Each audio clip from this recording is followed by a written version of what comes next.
Patay isang lalaki matapos makuryente habang nagpipintura sa isang gusali sa Caloocan. At sa Davao del Norte, halos 14 na milyong pisong pera at alahas ang natangay sa isang mall. Ating saksihan. Sarado na dapat ang mall na ito sa Tagum, Davao del Norte nung gabi ng Martes.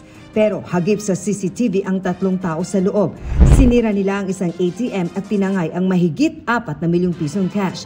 May ninakaw rin silang 9 na milyong pisong mga alahas sa nilubang tindahan. Ayon sa pulisya, pumasok daw sila sa binutasang pader sa bakanting lote sa labas ng mall.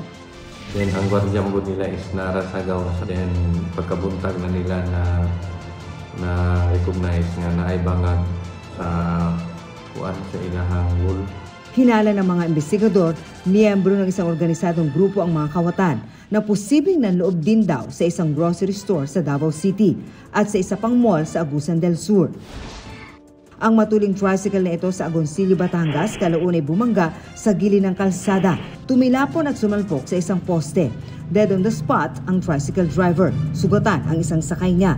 Hinala ng pulisya, kung siya tinitignan na, ito na naman tayo, edi nakainom. Pero sobrang bilis po kasi ng takbo, tapos bumangga daw sa street light. Sinisikap pa na makuna ng pahayag ang kanilang mga kaanak.